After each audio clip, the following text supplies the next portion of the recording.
नमस्कार, आपके साथ मैं हूं सुरभि शर्मा। आप देख रहे हैं TV9 डिजिटल, हमारा खास विश्लेषण। और आज हम बात करेंगे उस मुद्दे की जिसने देश की अर्थव्यवस्था, आम आदमी की जेब और सरकार की रणनीति तीनों को एक साथ झकझोर दिया है।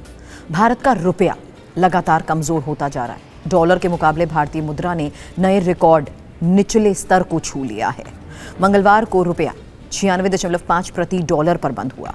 ये सिर्फ एक आंकड़ा नहीं है, एक ऐसी चेतावनी है जिसे सरकार अब नज़रअंदाज नहीं कर सकती, क्योंकि जब रुपया कमज़ोर होता है तो सिर्फ विदेशी व्यापार प्रभावित नहीं होता, बल्कि इसका सीधा असर आपके घर की रसोई, पेट्रोल पंप, मोबाइल, इलेक्ट्रॉनिक्स, यहाँ तक कि नौकरी के अवसरों पर भी पड़ता है।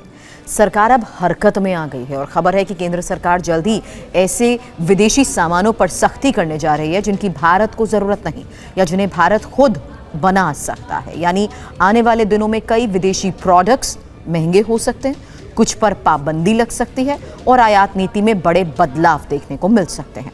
लेकिन सवाल, आखिर रुपया इतना क्यों गिर रहा है? सरकार को इतनी चिंता क्यों हुई? कौन कौन से विदेशी सामान पर गाज गिर सकती है? इसका असर आम जनता पर कैसे पड़ेगा? इन्हीं सवालों का जवाब इस विश्लेषण में। सबसे पहले समझिए, रुपया गिरने का मतलब होता क्या है। जब कहा जाता है कि रुपया डॉलर के मुकाबले गिर गया, इसका मतलब है कि पहले जहां $1 खरीदने के लिए कम रुपए देने पड़ते थे, अब ज्यादा रुपए देने पड़ रहे हैं। उदाहरण के तौर पर, अगर पहले $1 के लिए 83 रुपए देने पड़ते थे, अब 96 रुपए देने पड़ रहे हैं। इसका मतलब है कि हमारी मुद्रा कमजोर हो गई है।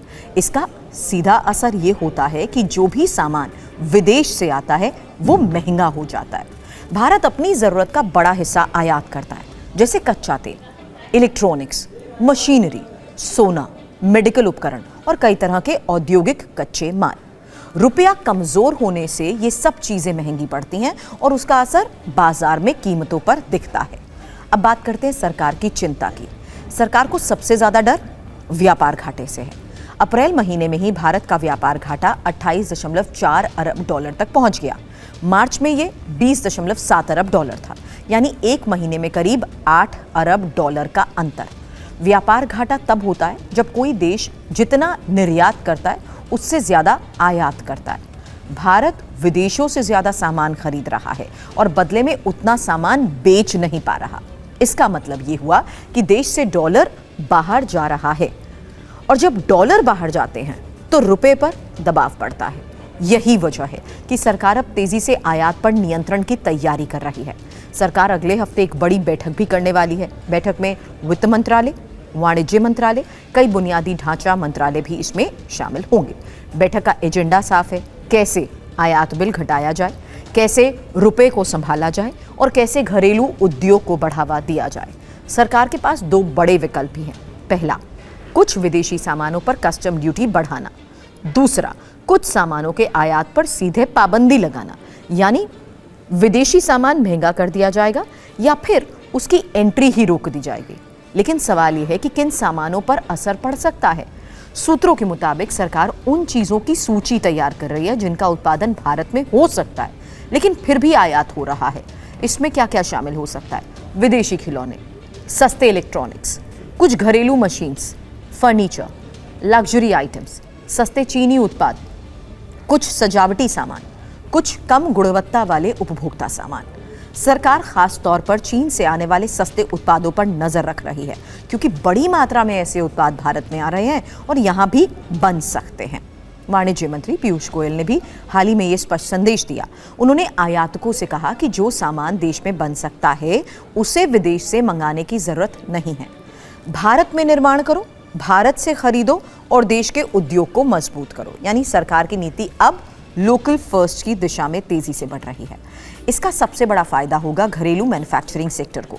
अगर विदेशी सामान कम आएंगे तो भारतीय कंपनीज की मांग बढ़ेगी, फैक्ट्रीज में उत्पादन बढ़ेगा, नई यूनिट्स लगेंगी, छोटे उद्योगों को काम मिलेगा, रोजगार के अवसर बढ़ेंगे। ये वही रणनीति है जिसे सरकार मेक इन इंडिया के तहत आगे बढ़ा रही है। अब मेक इन इंडिया का टारगेट भी यही है, भारत सिर्फ उपभोक्ता बाजार न बने बल्कि उत्पादन का बड़ा केंद्र बने। लेकिन हर कदम आसान नहीं होता, क्योंकि भारत की कई सप्लाई चेन्स विदेशी आयात पर निर्भर करती हैं। अगर अचानक आयात रोक भी दिया गया तो उत्पादन रुक सकता है, कई फैक्ट्रीज पर असर पड़ सकता है, जरूरी सामान की कमी हो सकती है। इसलिए अधिकारी कह रहे हैं कि फैसला धीरे धीरे लागू होगा। पहले लिस्ट बनेगी, फिर उद्योगों से चर्चा होगी, फिर समय सीमा तय होगी, उसके बाद प्रतिबंध लागू होंगे। अब समझिए आम आदमी पर इसका असर क्या हो सकता है। अगर विदेशी सामान पर ड्यूटी बढ़ती है तो बाजार में उनकी कीमत बढ़ जाएगी। मोबाइल फोन्स महंगे हो सकते हैं, इलेक्ट्रॉनिक महंगा हो सकता है, कुछ विदेशी ब्रांड्स के उत्पाद महंगे हो सकते हैं, लेकिन दूसरी तरफ भारतीय उत्पादों की मांग बढ़ सकती है। अगर घरेलू कंपनीज गुणवत्ता सुधार लें तो लंबे समय में उपभोक्ताओं को फायदा भी हो सकता है। एक और बड़ा सवाल, क्या सिर्फ आयात रोकने से रुपया संभल जाएगा? जवाब है पूरी तरह नहीं। रुपए की मजबूती कई चीजों पर निर्भर करती है, जैसे कि विदेशी निवेश, निर्यात, कच्चे तेल की कीमत, वैश्विक संकट, अमेरिकी ब्याज दरें, भू राजनीतिक तनाव। अगर दुनिया में संकट बढ़ता है, निवेशक सुरक्षित डॉलर की ओर भागते हैं, इससे डॉलर मजबूत होता है, रुपया कमजोर। अभी पश्चिम एशिया का संकट बहुत बड़ा कारण है। वेस्ट एशिया में तनाव बढ़ने से तेल की कीमतें चढ़ चुकी हैं। भारत दुनिया का बड़ा तेल आयातक है। तेल महंगा मतलब ज्यादा डॉलर बाहर, ज्यादा डॉलर बाहर मतलब रुपए पर दबाव। और यही वजह है कि सरकार तेजी से तैयारी कर रही है। सरकार ने हाल ही में सोने पर बड़ा कदम उठाया, गोल्ड के आयात बिल को कम करने के लिए कस्टम ड्यूटी बढ़ाई, क्योंकि भारत दुनिया के सबसे बड़ा सोना आयातकों में भी शामिल है। हर साल अरबों डॉलर सिर्फ सोना खरीदने में खर्च होता है। सरकार ये मानती है कि ये दबाव कम करना जरूरी है, और आर्थिक विशेषज्ञ ये कह रहे हैं कि फैसला अल्पकाल में कठिन हो सकता है, लेकिन दीर्घकाल में फायदेमंद। अगर भारत आयात कम कर दे, घरेलू उत्पादन बढ़ा दे, तो देश आत्मनिर्भर बनेगा, रोजगार बढ़ेगा, विदेशी मुद्रा बचेगी, रुपए की स्थिति सुधर सकती है। लेकिन चुनौतियां भी हैं। भारतीय उद्योग को गुणवत्ता बढ़ानी होगी, लागत कम करनी होगी, प्रतिस्पर्धा बढ़ानी होगी, क्योंकि सिर्फ विदेशी सामान रोक देने से भारतीय सामान अपने आप बेहतर नहीं हो जाएगा। इसके लिए टेक्नोलॉजी, निवेश, नीति तीनों की जरूरत है। राजनीतिक असर की भी बात इसलिए क्योंकि अगर कीमतें बढ़ती हैं, विपक्ष सरकार को घेर सकता है, महंगाई बड़ा मुद्दा बन सकती है। लेकिन अगर रोजगार बढ़ता है, उद्योग मजबूत होता है, तो सरकार इसे बड़ी उपलब्धि के रूप में पेश करेगी। यानी आर्थिक फैसला राजनीतिक बहस भी बन सकता है।